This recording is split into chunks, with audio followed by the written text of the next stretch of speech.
In this class, we will be discussing characteristic of an ideal plasmid. The first characteristic is the ability to replicate. Plasmids have the ability to replicate, that is, to make copies of themselves independently of the bacterial chromosome. To do this, plasmids include a specific sequence to which the host cell DNA synthesis enzyme binds and initiate DNA replication.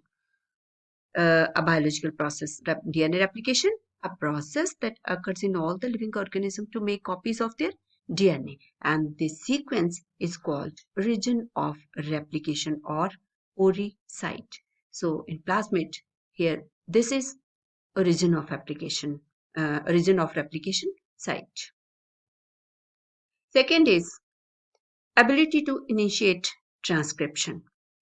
Plasmids have the ability to initiate transcription, the process by which information encoded in DNA is transferred to messenger RNA.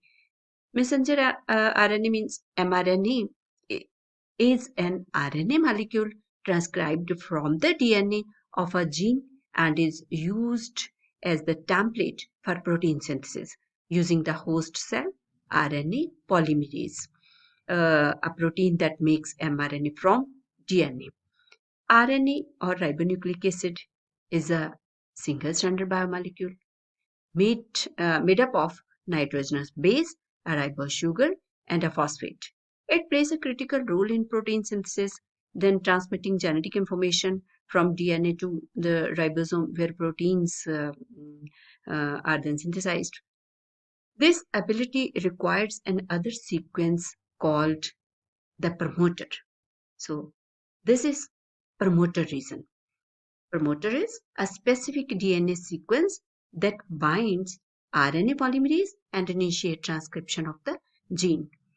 The promoter binds RNA polymerase, and this is where transcription is initiated.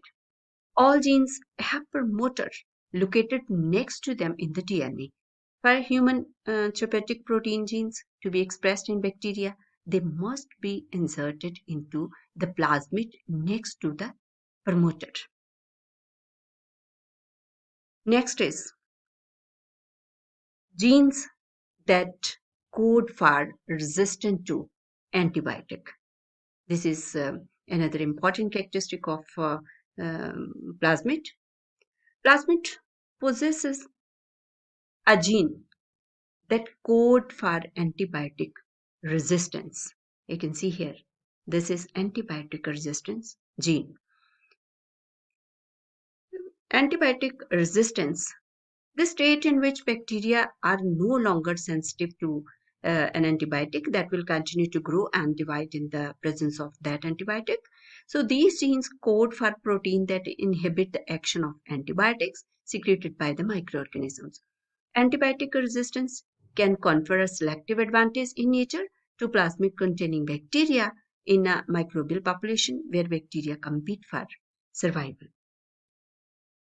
And the next important characteristic of plasmid is the ability to be passed between bacteria. Now, plasmids can be passed on from one bacterial strain to another in the process called bacterial conjugation, which enable bacteria to share and exchange genetic information.